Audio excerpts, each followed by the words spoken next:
Vamos começar esta análise mergulhando nos argumentos que desafiam a escala de tempo geológica que conhecemos. Bom, para que se possa entender essa discussão, o primeiro passo é definir alguns conceitos científicos-chave e os dilemas que eles trazem. Então, o que é a datação radiométrica? Basicamente, é o principal método que temos para descobrir a idade de uma rocha. A ideia é que certos elementos, os radioativos, se transformam em outros elementos, que são estáveis a uma velocidade que é constante e conhecida. Medindo a proporção entre o elemento pai e o elemento filho, é possível calcular há quanto tempo essa transformação está acontecendo. Aqui entra uma hipótese central para a discussão, o decaimento nuclear acelerado. A proposta é que, em algum momento do passado, essa taxa de decaimento não foi nada constante. Ela teria sido absurdamente mais rápida. Ou seja, um processo que levaria bilhões de anos teria acontecido, na verdade, em um tempo muito, muito curto. E aí surge a grande questão. Seria possível a vida sobreviver a isso? Estamos falando de uma liberação de calor tão intensa que alguns cálculos sugerem que seria suficiente para, literalmente, vaporizar a crosta do nosso planeta. É um dilema, entanto. Certo. Com esse cenário em mente, vamos agora olhar mais de perto para os argumentos específicos que são usados para questionar a confiabilidade dos métodos de datação convencionais. Um dos pontos centrais, como articulado por Raumesh, é que a datação radiométrica seria a única evidência realmente sólida para a ideia de que a Terra tem milhões ou bilhões de anos. Basicamente, todo o conceito de tempo profundo dependeria desse único método. Mas, curiosamente, logo em seguida surge um argumento que parece contradizer o anterior. A ideia de que, na verdade, a datação radiométrica não foi a grande descoberta, mas apenas uma confirmação.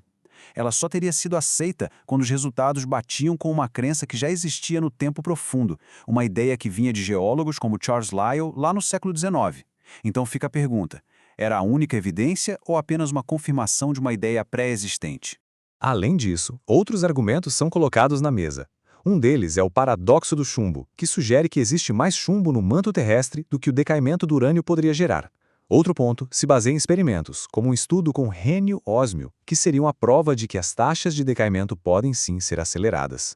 Também se argumenta que a presença de hélio em cristais de zircon indicaria que eles são jovens porque o gás já deveria ter escapado. E por fim, até o reator nuclear natural de Óculo é reinterpretado, sugerindo que sua existência exigiria uma antiga civilização para ser explicada. E tem mais um ponto interessante, são dados de rochas de erupções vulcânicas recentes, com datas conhecidas. O basalto de Hualalai, de 1801, quando datado, deu uma idade aparente de 1,6 milhão de anos. O do Monte Etna, de 1972, deu 350 mil anos. A questão levantada é, se o método erra tanto em rochas de idade conhecida, como confiar nele para rochas de idade desconhecida? Para fechar essa parte, temos o argumento da coluna geológica. A ideia, como expressa por Raumesh, é que a organização das camadas de rocha segue uma lógica de peso atômico. Os elementos mais pesados estariam mais no fundo e os mais leves no topo. Isso é apresentado como uma evidência de uma separação por água que teria acontecido durante um dilúvio global. Pois bem, apresentados os argumentos, vamos agora para outra parte da análise. Como a ciência responde a cada um desses pontos?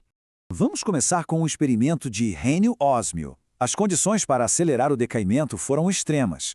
Foi preciso pegar átomos individuais, colocá-los num acelerador de partículas, arrancar todos os seus elétrons e levá-los a um estado de plasma. Ou seja, condições que só encontramos no núcleo de uma estrela, não na crosta terrestre. E sobre o hélio nos cristais de zircão, o geólogo Kevin Henke aponta que os cálculos usados são simplistas demais. Eles não levam em conta fatores do mundo real, como o tipo exato de rocha, a possibilidade de contaminação da amostra e, principalmente, as complexas condições geológicas onde aquela rocha esteve por milhões de anos. Agora, sobre a coluna geológica ser organizada por peso atômico. Aqui tem um ponto fundamental. Peso atômico e densidade não são a mesma coisa. Numa separação por água, o que importaria seria a densidade. E vejam um exemplo.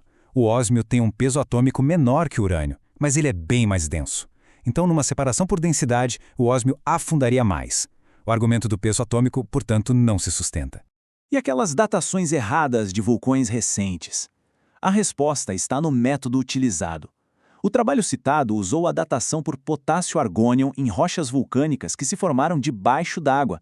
O problema é que esse método é sabidamente não confiável para esse tipo de rocha. A alta pressão da água pode fazer a rocha absorver argônio do ambiente, contaminando a amostra e gerando uma idade falsamente antiga. Certo, mas e o problema do calor? Se houve decaimento acelerado, como explicar toda a energia liberada? Existem modelos propostos para tentar resolver essa questão. Uma das principais é a teoria da hidroplaca, de Walt Brown. A ideia é que a Terra, antes de um dilúvio, tinha uma crosta única flutuando sobre um oceano subterrâneo. Uma ruptura nessa crosta teria liberado essa água com violência imensa, esculpindo a geologia que vemos hoje. Nesse modelo, os próprios elementos radioativos teriam sido criados durante esse evento. E como esses elementos teriam sido criados? O mecanismo proposto envolve o quartzo no granito gerando uma descarga elétrica gigantesca. Isso criaria uma espécie de relâmpago de plasma, chamado de zipint, que teria força para criar novos elementos superpesados. E para o calor? O modelo propõe um processo chamado reempacotamento a frio, onde o calor da formação seria de alguma forma reabsorvido. Bom, isso nos leva diretamente à etapa final da análise, avaliar se essas soluções propostas são de fato viáveis. E aqui encontramos um problema fundamental. Tanto o ZPint quanto o reempacotamento a frio exigem um estado de plasma, ou seja, condições comparáveis ao interior de uma estrela. Então a solução para o problema do calor exige as mesmas condições que criaram o problema em primeiro lugar. Em vez de resolver como a vida poderia sobreviver, o modelo reintroduz a necessidade de um calor extremo como pré-requisito. E tem mais uma complicação. Muitas vezes se tenta combinar dois modelos diferentes de dilúvio, a tectônica de placas catastrófica e a teoria da hidroplaca. O problema é que eles são incompatíveis. Um assume que as placas existem e se movem rapidamente. O outro parte do princípio de que não existiam placas. Elas não podem estar certas ao mesmo tempo. Mesmo assim, a abordagem que se vê, como expresso por Donne, é de tentar juntar as partes boas de cada modelo, criando um tipo de modelo combinado, ignorando as contradições fundamentais entre eles. E isso tudo nos leva a uma questão final. Ao se avaliar um modelo científico, onde se traça a linha? Onde termina o ajuste legítimo de uma teoria com base em novas evidências e onde começa a criação de explicações especiais, quase como remendos, para tentar salvar uma ideia que já não se sustenta mais? É uma reflexão importante sobre como a ciência avança.